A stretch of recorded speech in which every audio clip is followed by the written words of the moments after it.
색깔 있는 인터뷰 시작하겠습니다. 4.13 총선을 불과 닷새 앞둔 4월 8일 정부는 중국 닝보의 한 북한 식당에서 일하던 여성 노동자 12명이 집단 탈북해서 남한으로 왔다는 발표를 해 큰 사회적 충격을 줬습니다. 그러나 북한 가족들은 곧장 CNN 인터뷰를 통해서 남한 정부가 이들을 납치했다고 주장했고 이 사건의 실체적 진실을 둘러싼 의혹 공방이 커져만 갔는데요. 한국 정부의 주장대로 12명의 북한 여성 노동자들이 자발적으로 남한행을 택한 것일까요? 이 사실을 확인하기 위한 첫 번째 재판이 어제 오후에 열렸지만 답을 내지는 못했습니다. 북한 여성 노동자들의 인신구제 청구에 나선 민변의 김용민 변호사와 함께 이 사건을 짚어보도록 하겠습니다. 변호사님 어서 오세요. 네, 안녕하십니까. 네, 반갑습니다. 네. 저와는 첫 방송이신 것 같아요. 예, 그런 것 같습니다. 네, 반갑습니다. 네. 어제 인신구제 청구 첫 번째 재판 기일이었습니다. 네. 재판 분위기가 어땠는지 궁금하네요. 뭐 재판 가기 전날부터 이미 언론 보도를 통해서 여종업원들 12분이 모두 다 불출석할 것이다. 네. 라는 뭐 얘기들이 나오고 있었죠. 아마 불출석을 하거나 불출석을 네. 시키거나 조금 더 뭐 정확하게 말하면 불출석 시켰을 가능성이 있긴 높은데 네. 어쨌든간 그럴 가능성이 충분히 있다라는 저희들이 예상은 하고 있었는데 그게 이제 재판 전날부터 언론 보도를 통해서 막 확산되고 그런 분위기라서 사실 김이 많이 샌 상태에서 재판이 시작됐죠. 네. 예. 그리고 이제 저희는 그럼에도 불구하고 12분이 모두 나올 것을 전제로 재판을 준비를 다 했고 그렇게 갔는데 막상 이제 뭐 전혀 한 분도 출석을 하지 않아서 재판은 이제 절차적인 문제를 가지고 주로 공방을 하면서 이루어졌습니다. 그런데 어제 한 가지 좀 특이했던 점은 네. 재판부에서 비공개 재판을 하겠다라는 뭐 그 사전 뭐랄까 조율이랄까 통지 같은 것들을 어느 정도 언론을 통해서 하고는 있었는데 네. 일반적인 재판일 경우에 비공개 재판을 하더라도 법정에 모두 출석을 해서 방청석에 앉아 있는 상태에서 판사가 법정에 와서 이 재판은 이런 사유로 비공개를 합니다라고 네. 선고를 하고 고지를 한 이후에 퇴정을 시키거든요. 그런데 어제는 특이하게도 법정에 들어가는 출입구부터 뭐 바리케이트 같은 이런 차단막들을 네. 설치를 해서 아무도 출입을 못하게 해서 그래요? 매우 이례적이었습니다. 저는 재판을 수많은 비공개 재판을 해봤지만 아예 비공개 선고를 하기 전부터 들어가지도 못하게 하는 경우는 어제 처음이었습니다. 그래서 법정 앞에서 30여 분간 저희 변호사들과 법정 네. 뭐 경위 및 담당 판사와 실랑이가 좀 있었고 예. 당연히 이제 취재진들도 들어가서 법정에서 분위기도 살펴보고 그리고 비공개 결정하면 나올 것으로 예. 알고서 그렇죠. 다 와서 예. 기다리고 있었는데 아무도 못 들어가게 다 막았던 것이죠. 그래서 이상하네요. 재판 시작부터 예. 아니 왜 이런 식으로 불필요한 소모전을 할까라는 생각이 저희 강하게 들었고요. 네. 그래서 재판장에게도 좀 이 부분을 강하게 좀 어필을 하긴 했습니다. 당연히 법정에서 비공개 결정을 해야지 그때부터 비공개가 되는 것인데 이런 네. 경우가 어디 있느냐 강하게 좀 항의를 했고 예. 그래서 재판부도 나중에는 받아들여서 재판 시작 임박해서는 일단 방청석에 다 출석은 하게는 했습니다. 참 희한하네요. 예, 매우 예? 이례적이었고 저희들도 이런 경우는 처음이었습니다, 진짜. 아니 이 솔직히 민주사회라고 한다면 민주주의 사회라고 한다면 네. 이런 절차를 지켜야 되는 거고 그래서 그렇죠. 원칙, 규칙, 법이 있는 건데 더 나아가서는 이런 재판을 하겠다고 바리케이트 쳐놓고 못 들어가게 하고 이런 것 자체가 그렇죠. 특히나 그 여종업원들 12분이 다 불출석하겠다라는 뭐 언론 보도가 그렇게 많이 나와 있는 상태에서 네. 그분들의 뭐 신변 보호를 위해서 이런 것도 전혀 아니었거든요. 목적이 신변 보호라는 얘기는 하진 않았고 그냥 비공개이기 때문이다라고 네. 했습니다. 그냥 뭐 이유도 없이 그냥 비공개다. 예. 처음에는 그냥 이유 없이 비공개였다가 나중에 이제 저희들이 항의하니까 네. 그 신변 보호를 위해서 비공개 재판을 한다라는 결정을 했죠. 아니 나오지도 않는 상황인데 그런 이유를 들이댄다는 건 좀 궁색한데요. 네, 맞습니다. 당초 나오기로 했던 뭐 나오리라고 좀 준비까지 하셨으니까 그렇게 네. 믿고 있었던 12명의 북한 여성 노동자들 전부 안 나왔습니다. 아니면 못 나왔다고 해야 되나요? 어쨌든 네. 예, 하여튼 보이지가 않았는데 네. 이유가 뭘까요? 어떻게 좀 판단하십니까? 일단 뭐 표면적인 이유는 그분들이 재판에 출석을 원치 않는다라는 이유로 보여지기는 합니다. 네. 그런데 지금 한국에 들어와서 약 80일 정도 외부와 차단된 상태에서 계신 분들이 이 재판의 의미도 뭔지 모르고 그리고 자기들 부모가 변호사들을 선임해서 이렇게 재판을 하고 있는 것까지 모두 다 알고 있는 상태에서 그런 의사를 표명했는지도 모르겠고 네. 뭐 조금 더 나가면 그런 의사를 진짜 표명했는지도 사실은 모르는 거죠. 그렇죠. 그거는 국정원의 일방적인 얘기였기 때문에 네. 이분들이 왜 안 나왔는지는 사실 알 수가 없습니다. 여기서 좀 특이한 점은 아니면 좀 이해를 해야 될 부분은 네네. 이 소송 인신구제 사건의 당사자가 크게 보면 세 가지로 지금 구별이 돼서 막 언론 보도가 나가고 있을 겁니다. 네. 그 국정원과 그다음에 12분 그리고 12분의 부모 네. 이렇게 그 삼각관계가 형성이 되어 있는 것처럼 보이는데요. 실질적인 이해관계가 대립하는 분들은 국정원과 12분입니다. 이 소송에서는 최소한. 소송에서는. 예. 왜냐하면 이 소송이 국정원이 12분을 수용하고 있는 것이 적법하냐 위법하냐 이것을 따지는 재판이기 때문에 네. 최소한 이 사건에서 이 소송에서는 둘의 이해관계는 대립돼 있는 상태거든요. 법적인 이해관계는. 그렇겠네요. 예. 그리고 구제 청구자였던 부모들과 이 피수용자 12분의 이해관계는 일치하는 최소한 소송 구조상은요. 구조상은. 예. 예. 그렇기 때문에 소송상 이해관계가 대립되고 있는 국정원에서 이분들이 자발적으로 나가고 싶지 않다라는 의사를 밝혔다라는 이런 취지의 말을 하는 게 맞지 않는 거죠. 최소한 그런 의사는 예. 저희가 확인을 해야죠. 왜냐하면 그렇죠. 이해관계가 일치하고 있는 저희가 확인해서 그렇게 얘기를 한다라고 하면 그 말은 신빙성이 있는 것인데 이해관계가 대립하는 쪽에서 얘기하는 것은 말이 안 되는 거죠. 그렇네. 명확히 이해가 되네요. 네. 국정원이 뭐 그렇게 주장한 것 자체가 법적으로 볼 때는 참 말이 안 되는 상황인데 자, 근데 인신보호구제재판부 변경 신청을 내셨다고요? 민변에서요? 네. 왜 이런 요구를 하신 건가요? 저희가 이제 재판부에 대한 기피 신청을 했습니다. 네.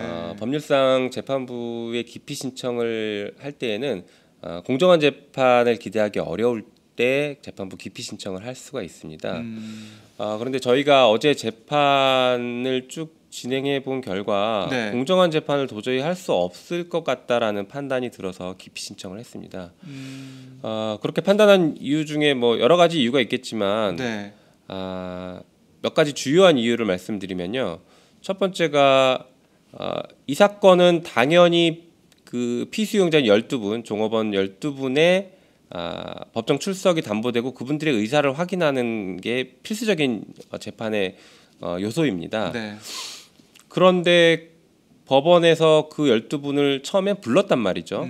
원래 어제 재판에 소환을 했습니다. 네. 그런데 이분들이 어떤 이유든 안 나왔으면 당연히 다음번에 다시 불러서 재판하는 게 일반의 상식 아닙니까? 그렇죠. 예. 소환했는데 안 나오면 다시 불러야죠. 그렇죠. 그리고 특히 이 사건은 당사자의 의사도 상당히 중요한 부분이 있기 때문에 네. 그래서 저희는 다시 소환을 해야 된다라는 것을 강력하게 주장을 했고 네. 그런데 재판부는 다시 소환할 생각이 없다라고 명확하게 잘라서 얘기를 했습니다. 그렇다라고 하면 예. 법원에서 자기들이 필요성이 있다고 소환을 해놓고서 안 나오니까 그럼 더 이상 소환할 필요가 없다라고 왜 갑자기 입장이 바뀌었는지 이 납득이 안 가는 거죠. 그렇죠. 네. 그리고 또 한 가지는 아까 말씀드렸던 비공개 재판을 너무 쉽게 인정한 데다가 네. 그걸 넘어서 저희가 이제 재판의 공정성 그리고 조서 작성의 최소한의 적법성을 담보하기 위해서 녹음 신청을 했습니다. 그러니까 재판 절차에서 이루어지는 모든 상황을 녹음해 달라라는 네. 신청을 했습니다. 저희가 이제 수많은 국가보안법 사건들을 할 때에도 비공개 재판을 하더라도 녹음은 다 인정해서 받아들여져서 녹음은 다 했거든요. 네. 그런데 이 사건은 또 정말 매우 이례적으로 처음이었던 것 같은데 녹음마저도 거부했습니다. 재판부에서. 그래요. 근데 녹음을 거부한 이유가 네. 이분들에 대한 그 뭐 신상이 노출되거나 이런 것들이 알려지면 네. 위험해질 수 있다가 녹음을 거부한 사유였거든요. 다시 그걸 말해 누가 알립니까? 비공개 사유와 똑같은 사유로 녹음을 거부했는데 네. 이 두 제도가 다르기 때문에 그 사유로 녹음을 거부할 수는 없고요. 방금 말씀하신 것처럼 누가 알리냐라는 것에 의구심이 드는데 재판부는 저희가 알릴 것이라는 강한 의심을 계속 가지고 있더라고요. 그래서 왜 우리 변호인들이 비공개 왜 재판에 이루어지는 것들을 왜 우리가 알릴 거라고 그러니까요. 그렇게 의심을 하느냐. 우리도 당연히 이분들의 신변 보호나 그런 게 우리도 더 중요하다고 생각하고 있는 사람들이다. 그러니까요. 전혀 알리지 않는다. 그러니까 녹음을 꼭 해달라라고 계속 수차례 신청을 하고 이의 신청을 했는데도 재판부 요지부동이었습니다. 그래서 이런 재판 정말 처음이었었던 거죠. 그렇게 네. 녹음 신청까지 거부했던 것이. 그래서 이런 여러모로 이상하네요. 네, 이런 재판부가. 과정을 보면서 이게 너무 재판이 네. 그 결과 재판이 어떻게 흘러가는 그 결과는 뭐 저희가 뭐 우리 주장을 무조건 받아들여야 된다 이렇게 말하는 거는 재판이 아니니까. 네. 그런데 그런 재판의 공정성을 담보할 수 있는 최소한의 절차는 보장이 되어야 된다라는 게 저희의 입장이고 어떻게 보면 우리 헌법의 그 취지 정신이거든요. 네. 그런데 그 최소한의 절차 보장이 이루어지지 않고 있기 때문에 저희가 기피 신청을 부득이하게 했던 것입니다. 네.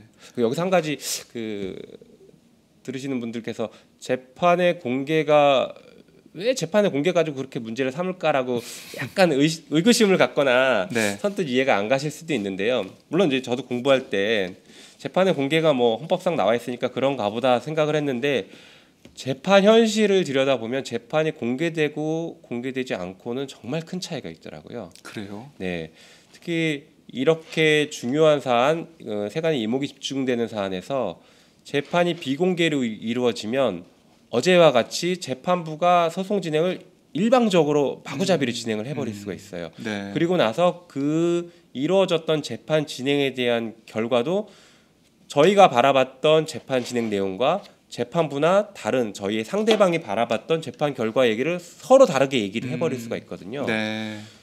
그러다 보니까 이 재판이 진짜 어떻게 이루어졌는지 공정성을 전혀 담보할 수가 없게 되는 것입니다.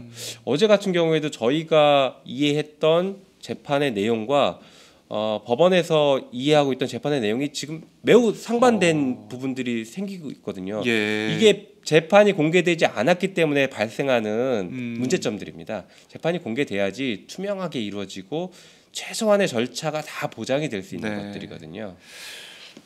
그러니까요. 이 재판부가 지금까지 보여준 그런 상황을 볼 때 소환도 다시 안 한다 그러고 네. 녹음도 못 하게 하고 이러면 재판을 안 하겠다는 그런 얘기인데 맞습니다. 그럼 이런 재판부 변경 신청 이게 받아들여지는 건가요? 어떻게 보세요? 이제 절차상으로는 저희가 기피 신청을 하면 네.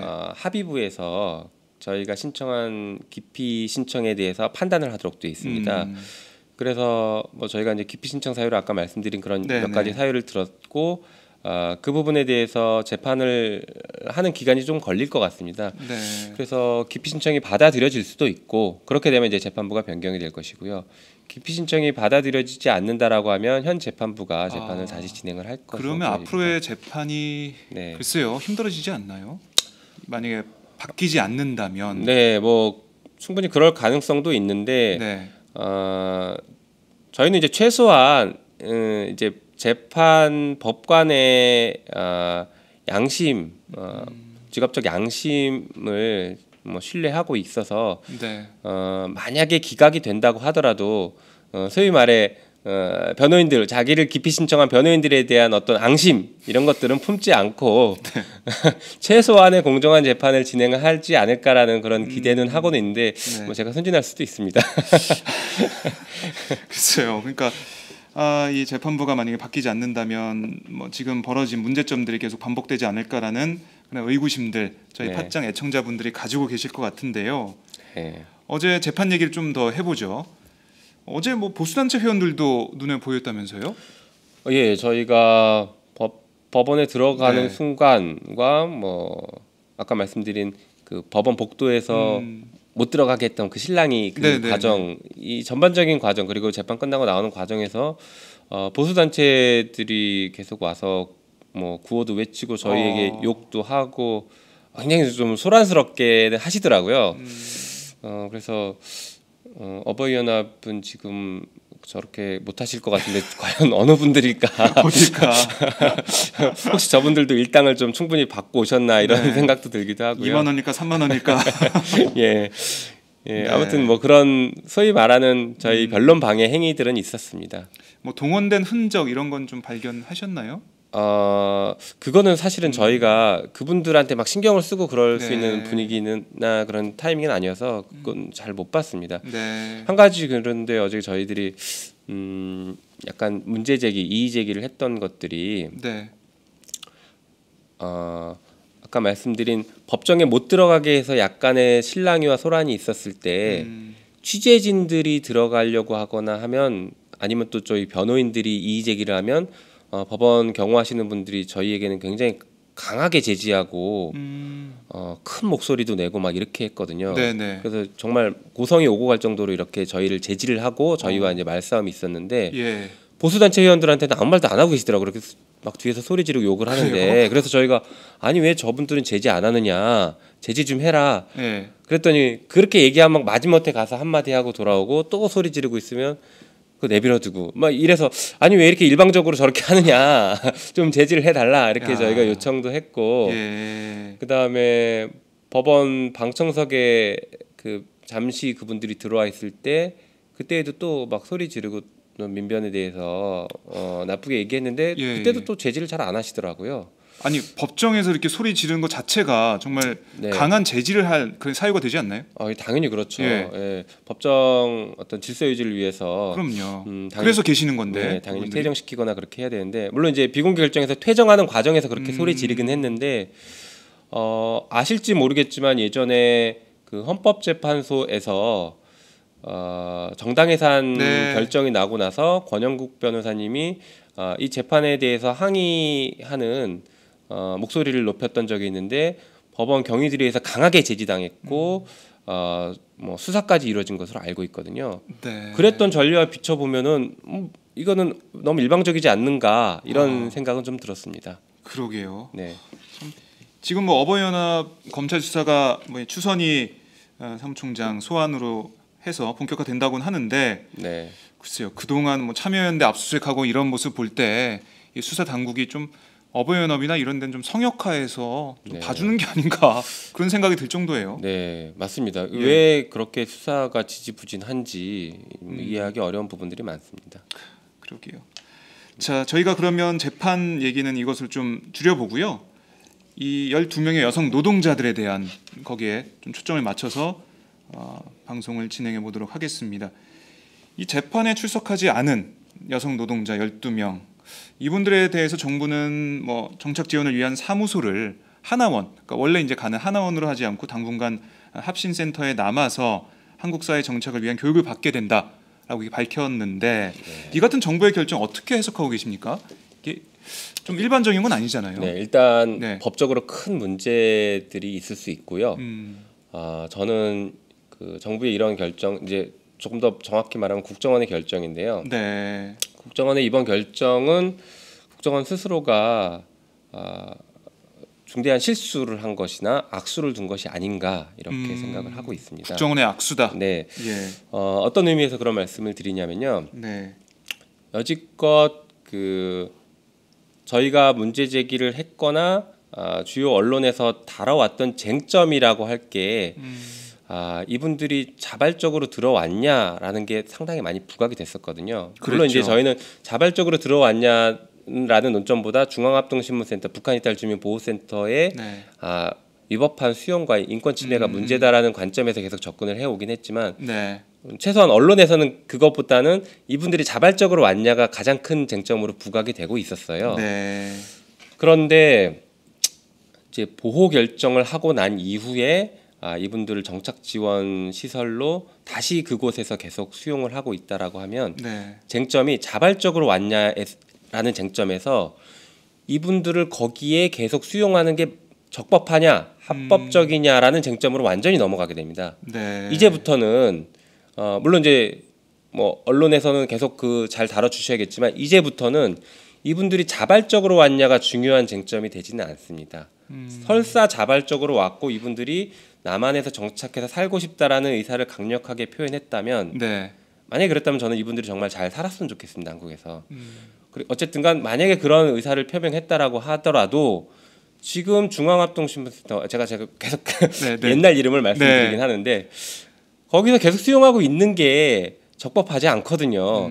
그러면 이 수용이 적법하냐 위법하냐에 대한 쟁점과 싸움으로 이제는 확산이 될 것입니다. 특히 인신보호법상 저희가 구제 청구를 하고 있는데 네. 그 구제 청구에서의 쟁점도 앞으로는 그 부분이 될 것입니다. 그래서 언론이나 뭐 국정원의 논리처럼 이분들이 자발적으로 들어왔다라는 얘기를 하면 북한에 있는 가족들의 신변의 위협이 생기느냐 뭐 이런 얘기들을 자꾸 하고 네. 있는데 그런 얘기가 지금 이제 의미가 없는 것입니다. 그렇군요. 네, 자발적으로 왔냐는 이제 더 이상 의미가 예. 없는 쟁점인과 싸움이 된 것이죠. 이 어. 최소한 이분들의 인신과 관련해서는. 그래서 국정원에서 실수한 것이 아닌가라고 생각이 들지만 한편으로는 네. 국정원에서 할 수 있는 선택지가 별로 없었던 것으로 보여집니다. 그래요. 왜냐하면 국정원에서 이분들을 하나원으로 정상적인 절차대로 하나원으로 내보내면 네. 하나원에서 정착 뭐 지원 어떤 교육을 받고 나서 네. 사회로 나와야 되는데 그때부터 이분들이 자발적으로 언론 인터뷰를 하거나 아니면 남한 사회 그리고 여지껏 자기들을 향해서 보도가 됐던 이 수많은 정보들을 접하고 나서도 여전히 지금 국정원이 얘기하는 것과 동일한 예. 얘기를 하고 있을 것인가라는 것은 큰 의문이 들 수 있거든요. 그렇죠. 물론 같은 얘기를 하실 수도 있겠지만 최소한 그게 걱정이 되는 거죠, 국정원은. 국정원은 그 부분이 걱정이 돼서 네. 철저하게 외부와 차단을 시키는 거라고 보여집니다. 네. 지금 제가 이제 법적으로도 문제가 있다라고 말씀을 드렸는데 쉽게 얘기해서 하나원으로 보내지 않고 국정원장이 지정하는 장소에서 이분들을 계속 수용하려고 하면 어떤 국가 안보에 중요한 위해를 가할 수 있거나 위해가 생길 수 있는 이런 경우에만 네, 그렇게 특별한 경우에만. 특별하게 정할 수 있거든요. 네. 그래서 예전에 뭐 황장엽 씨 같은 경우나 아니면은 북한 뭐 최고위층의 뭐 가족들이 넘어오거나 네. 뭐 어떤 그런 정말 중요한 변수들이 생겼을 때 가능한 것이지 법에 그렇게 요건들이 나와 있거든요. 네. 아니면 뭐 중대한 범죄를 저질렀거나. 근데 이분들은 그냥 식당에서 일을 하고 네. 서빙을 보시던 분들인데 과연 이분들이 그런 법률적인 요건에 해당되느냐라는 전혀 아니죠. 아니라고 보여집니다. 예. 그런데도 불구하고 이분들을 그렇게 수용을 했고 또 하나 이분들을 수용하면서 일단 1년 정도를 수용을 할 수 있게 되어 있는데요. 그렇다라고 하면 법에서 180일 동안 수용해서 조사할 수 있도록 했던 기간을 훨씬 넘어서 1년 이상 데리고 있을 수 있는 거잖아요. 네. 외부와 철저하게 지금처럼 차단하면서 보호 결정을 해서 더 문제는 이분들을 1년 동안 데리고 있는 기간을 연장을 할 수도 있습니다. 그러면 예. 뭐 좀 지나친 가정일 수 있지만 평생 그곳에 데리고 있어도 적법하다라고 주장할 수 있는 지금 구조가 돼버렸습니다.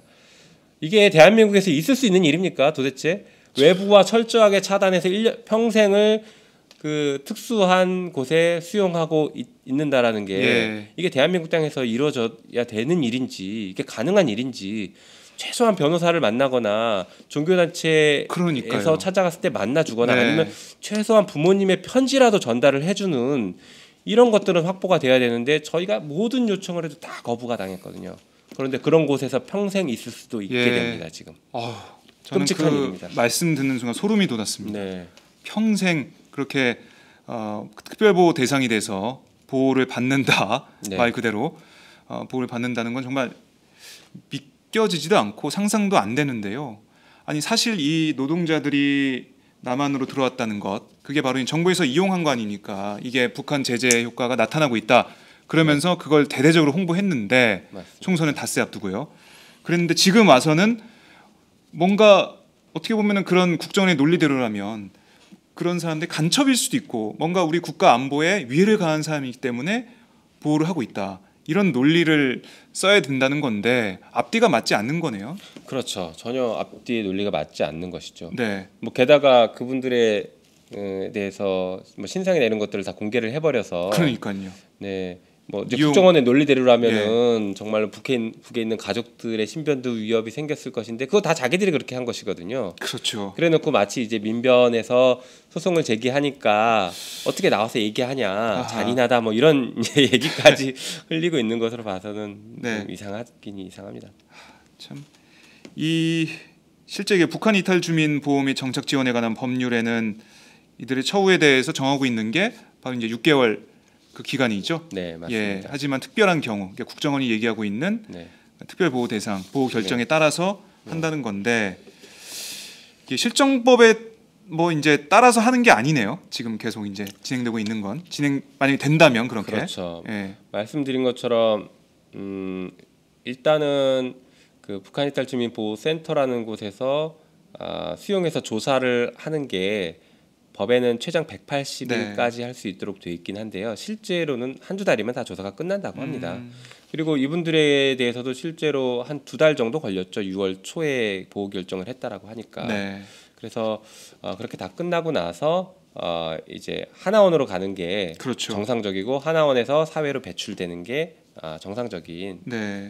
루트죠. 그리고 하나원이라는 것은 통일부에서 관리하는 곳입니다. 그래서 그곳에서는 지금보다 정착 교육을 예, 받는 거죠. 지금보다 훨씬 자유롭게 네. 생활을 할 수 있고 뭐 외부와도 접촉도 훨씬 더 자유롭게 이루어지고 있거든요. 네. 그래서 그렇게 매우 자연스럽게 이분들이 정말 자기 의사로 왔으면 매우 그렇죠. 자연스럽게 예, 남한에 예. 정착할 수 있게 도와줘야 되는데 이거는 끝까지 수용하고 있는 게 도대체 이해가 안 가고요.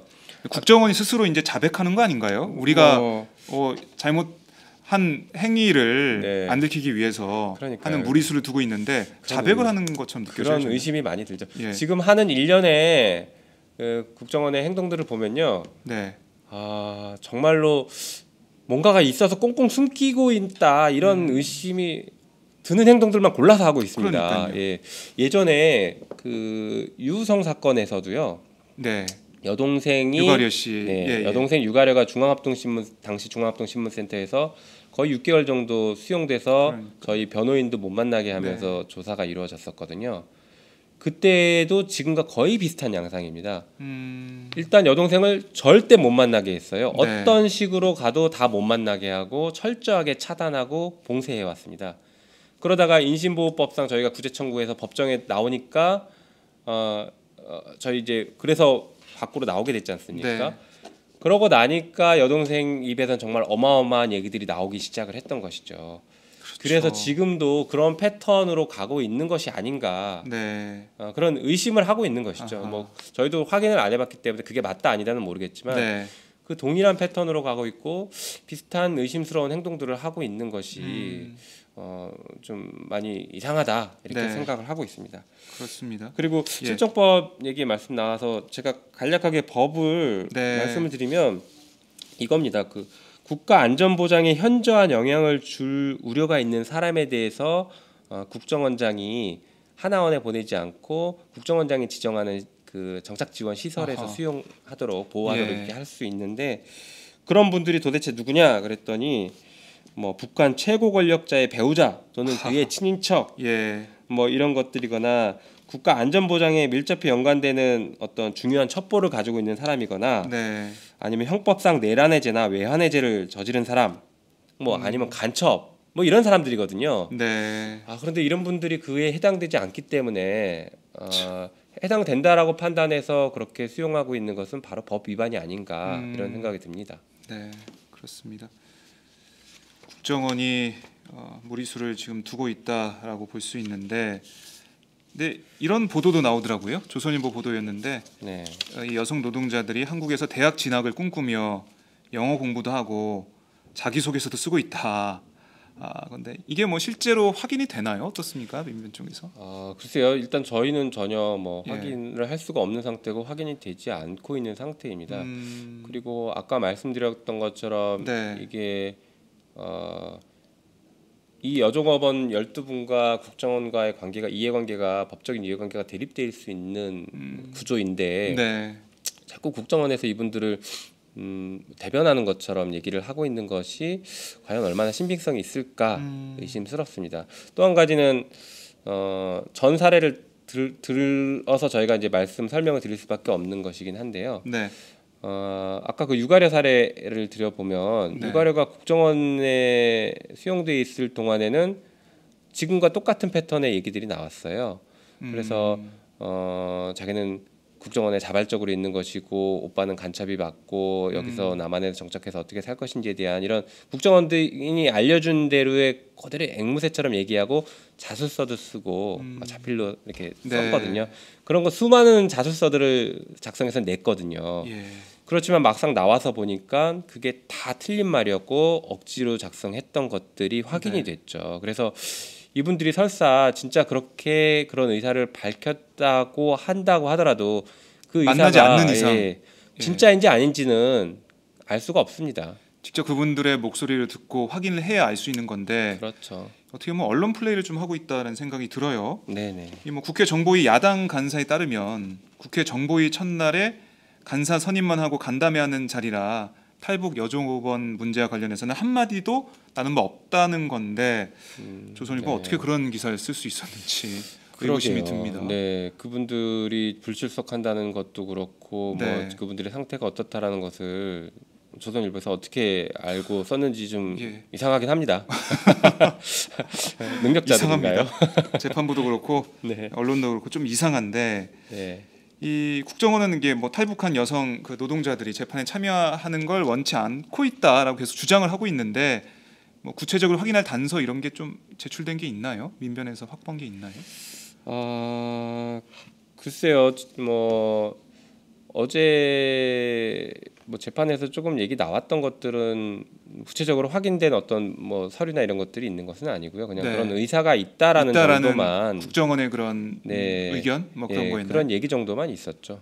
네, 구체적으로 뭐가 있지는 않았던 것 같습니다. 네. 이 사건이 아까 말씀하셨듯이 이제 뭐 자발적인 탈북이냐 아니냐 그걸 떠나서 인권 유린의 차원으로 이제 가고 있는데 사실 이 북한의 가족과 북한 당국은 납치라고 주장을 계속 하고 있거든요. 네. 우리 정부는 자유의사에 의한 귀순이라고 주장하고 있고 여기에 대해서 언론들이 관심을 가지고 있는 게 사실입니다. 인권 문제도 있지만 네. 양측의 입장이 갈리는데 이번 사건과 관련해서 뭐 유엔 인권 이사회나 국제사회 입장 이런 게 좀 나온 게 있나요? 어떻습니까? 아마 이번 사건에 대해서 유엔에서도 상당히 많은 관심을 가지고 있는 것으로 알고 있고요. 네. 그 이전에 작년인가 유엔 그 자유권위원회에서 중앙합동신문센터의 조사 방식과 180일 동안 국금에서 조사할 수 있는 방식과 변호인을 못 만나게 하는 이런 것들이 문제가 있다. 네. 라는 것들을 지적하고 권고를 한 적이 있었습니다. 아, 그래서 이미 국제사회나 유엔에서는 이 문제에 대해서 관심을 갖고 있고 문제점들의 지점을 알고 있었던 것이죠. 그런데 최근에 북한에서도 이런 문제 제기를 하고 있고 네. 우리 국내에서도 뭐 저희를 포함한 뭐 시민사회 단체에서 이런 문제들을 계속 제기를 하고 있어서 아마 유엔에서도 조금 더 많은 관심을 갖고 있는 것으로는 알고 있습니다.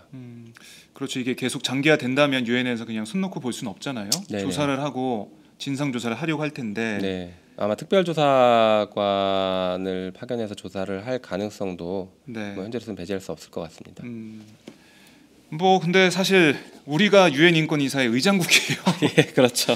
참 창피한데요. 만약 북한 당국이나 북한의 가족들이 유엔 등에 뭐 직접 가서 아니면 뭐 기자회견을 크게 열어서 네. 이 문제를 정치적 쟁점으로 삼을 때 네네. 이게 국제사회 문제로 비화할 가능성도 있을 것 같아요. 왜냐하면은 뭐 이런 난민 문제도 유엔사에 그렇죠. 부각이 많이 돼 있고 인권 문제에 대해서 유엔이 굉장히 신경을 많이 쓰고 있단 말이죠. 네네. 그래서 이 국제적인 문제가 돼서 의장국인 우리나라가 위기에 처하지 않을까 이런 생각도 드는데 어떻습니까? 또 뭐 이런 얘기하면은 뭐 국가 전복 세력이니 뭐니 하는 이런 예, 이런 말도 안 되는 논란들이 있어서 저희가 애국자 아닙니까? 맞습니다, 진짜 그렇긴 한데 이미 국제사회에서는 많이 논란이 되고 있고 관심이 많은 것 같습니다. 저희 네. 어제 재판이나 그 경과 과정을 외신에서도 굉장히 많은 관심을 갖고 취재를 했고요. 그리고 최근에 뭐 시민사회단체나 민변에서 유엔에 뭐 가서 이 사건에 대해서 충분히 또 설명을 했던 네. 긴급 청원도 했었고 그런 상태입니다. 그런데 이제 또 북한에서 이 부분을 더 공식적이고 어떤 합법적인 절차로 문제 제기를 한다라고 하면 그 문제나 파장이 더 커질 가능성은 충분히 있다라고 생각합니다. 네. 네. 국제사회 문제가 될 가능성 충분히 있어 보이는데 사실 또 유엔 사무총장은 반기문 사무총장이에요. 네, 또 그렇죠. 우리나라 예. 사무총장인데 이분이 모르겠습니다. 내년 대선에 좀 관심이 많이 쏠려 있나 싶기도 한데요. 이런 인권 문제에 대해서도 목소리를 내겠죠. 뭐 사무총장이니까. 그러시리라고 기대는 하는데요. 네. 이것도 제가 또 순진할지 모르겠습니다. 자, 저희 순진한 김용민 변호사와 함께 방송을 하고 있는데, 자 자유인님께서 민변 변호사님들 응원합니다라고 응원의 메시지를 감사합니다. 주셨네요. 그리고 뭐 걱정원은 간첩 조작 사건 조작하는 공작소다 이런 비판도 있고요. 숨기려는 자가 범인이다라는 그런 반응도 보입니다. 자, 만약에 이 여성 우리 종업원들이 그분들이 원한 탈북이 아니다. 네. 이게 드러난다면 국제법에 따라서 뭔가 절차나 조치가 있을 수도 있겠다라는 생각이 드는데 어떻습니까? 그 부분은 저희가 네. 이제 민변 내에서 국제법 전문가들이 지금 준비를 하고 있고 리서치를 하고 있고요. 네. 뭐 몇 가지 문제가 될 수 있을 것 같기는 한데 네. 사실관계가 지금 사실은 많이 부족한 상태라서 리서치를 해서 필요한 경우 저희가 그 부분도 대응을 하려고 네. 염두에 두고 있습니다. 염두에 두고 있다. 네네. 만약에 그러면 네. 다 이제 재판에 출석을 해서 제가 원한 탈북이었습니다. 네. 정말 북한 그 경제 제재, 우리 박근혜 정부의 제재 때문에 네. 이게 효과가 발휘한 겁니다. 이런 식의 얘기를 했다. 원한 네네. 탈북이었다. 네네. 이렇게 얘기를 하면 네. 그때는 또 어떻게 되는 겁니까? 뭐 이제 두 가지 정도로 예. 나눠서 생각해 볼 수 있을 것 같은데요. 첫 번째로는 일단 그게 맞다면 정말 그분들이 잘 살았으면 좋겠습니다. 한국에서 정착해서 정말 원하는 곳에서 행복하게 살았으면 좋겠습니다. 네. 그리고 이제 두 번째는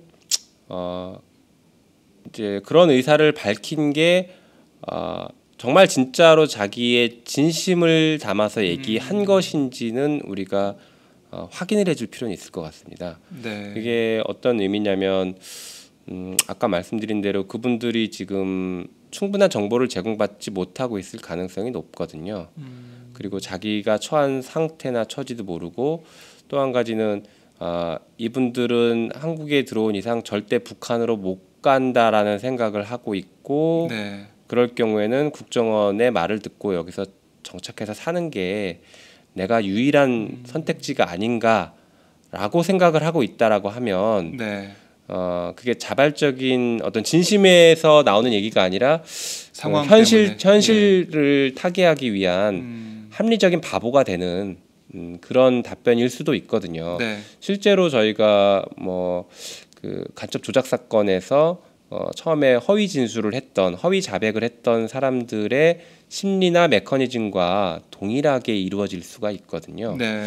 그래서 그 의사가 그렇게 말씀하시는 게 그 허위 자백과 동일한 메커니즘에 의해서 그렇게 어쩔 수 없이 얘기를 하는 것인지 아니면 진짜 자신이 진심으로 얘기하는 것인지를 한 번은 귀 기울여서 듣고 구별을 할 필요는 있다. 그래서 그 부분에 대해서 충분히 좀 심리가 필요하다라는 네. 게 저희 생각입니다. 어떻습니까? 이제 시간이 흘러갈수록 어떻게 보면 국정원이 좀 불리하다 이런 생각이 좀 들기도 하는데요. 네. 민변에서는 어떻게 보고 계십니까? 저희는 이제 시간은 결국에는 뭐 저희 또는 이 12분의 편이다라고 생각을 하고는 있습니다. 네. 뭐 아까 좀 극단적인 가정이긴 했지만 국정원에서 평생 이분들을 데리고 있을 가능성도 뭐 전혀 배제할 수는 그렇죠. 없지만 네. 네. 그것은 뭐 현실적이지 않을 것 같고요. 언젠가는 이분들이 나오게 될 것인데 그 시점에서 과연 이분들이 이제 뭐 어떤 얘기를 쏟아내실지 뭐 그런 것들을 생각하면 뭐 시간은 결국에는 어떻게 보면 진실의 편이라고 해야겠죠. 뭐 저희나 예. 뭐 그분들의 편이라기보다 진실의 편일 수 있겠죠. 시간은. 그래서 시간이 흐를수록 진실은 조금 더 가까워지지 않을까 네. 이렇게 생각을 하고 있습니다. 그렇군요. 지금 이제 국정원의 보호 아래 있는데 그 보호 상황에서 좀 아무도 못 만나게 하고 네, 그 외부와의 차단된 그런 상황이 계속되고 있다는 거, 인권 유린의 문제 이거는 정말 우리 언론에서 계속 집중을 해야 될 것 같아요. 네, 맞습니다. 뭐 자발적인 탈북이냐 아니냐, 이 어떻게 흥미거리 위주의 그런 그렇죠. 접근보다 네. 인권 유린이 이루어지고 있는지, 이런 인권 유린 상황을 빨리 타개할 수 있는 방안이 뭔지, 어떻게 해야 되는지, 재판은 어떻게 진행이 되고 있는지, 이 부분을 계속해서 주시해야 될 것 같습니다. 네, 네. 자, 저희가 화제를 잠깐 바꿔서 그래도 민변 변호사님이 나오셨으니까 몇 가지만 더 여쭙겠습니다. 예, 예. 그 참여연대 압수수색 상황, 그러니까 저희가 그 현장에서 생방송을 하기도 했었는데요. 어떻게 좀 보고 계십니까? 이 공직선거법을 뭐 네. 위반했다 뭐 이런 건데요. 그게 그 참여연대 사무실에 대한 압수수색을 할 정도로 중대한 범죄인지 네. 그게 그만큼 급박하고 뭐 증거 인멸의 우려가 높았었는지 소위 말해 영장 발부를 할 만한 사유가 충분히 있었는지에 대해서 강한 의구심이 들고 있습니다. 그래서 영장은 법원에서 네. 발부해 준 거죠? 맞습니다. 그래서 예. 수사 의지를 드러냈던 좀 강한 수사와 수사 의지를 드러냈던 수사기관 경찰도 문제가 있었지만 너무 쉽게 법원에서 영장을 발부해 준 것이 아닌가 이런 네. 생각이 듭니다. 특히 최근에는 디지털 증거가 정말로 많은 인권 침해 요소가 있고 많은 네. 정보를 담고 있거든요. 예를 들어서 우리 휴대폰 하나만 수사기관에서 압수를 해도 그 사람의 최근 1, 2년간의 사생활은 다 드러납니다. 그렇죠. 그런데 그것은 범죄와 상관없는 것들, 범죄 혐의와 상관없는 것들이 대부분이거든요.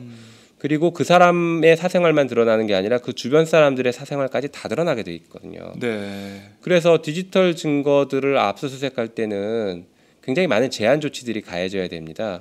그런데 이번에도 보면 그 참여연대 압수수색하는 과정에서 디지털 증거에 대해서 다량으로 압수수색이 이루어진 것으로 보여지고 영장에도 그런 충분한 제한이 이루어지지 않았던 것이 아닌가 이런 생각이 들어서 네. 지나친 압수수색이었다 이렇게 생각을 하고 있습니다.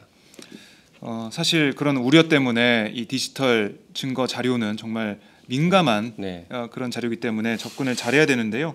강신명 경찰청장은 이런 얘기를 했더라고요. 참여연대 압수수색 공모범을 수사하기 위해서 중요하다. 공모범 수사가 중요하다 이런 얘기를 했는데 네. 좀 동일하시나요? 어떻습니까? 글쎄요. 이미 그 압수수색이 없더라도 뭐 수사는 충분하게 이루어질 수 있는 상황이었을 것 같고요. 뭐 저희는 그 범죄 이게 과연 처벌을 해야 되는가에 대한 뭐 의구심부터 굉장히 많은 뭐 문제점이 있다라고 생각을 하고 있는데요. 네. 오히려 굉장히 좀 대비되는 게 어버이연합 수사와 많이 대비가 되고 있습니다.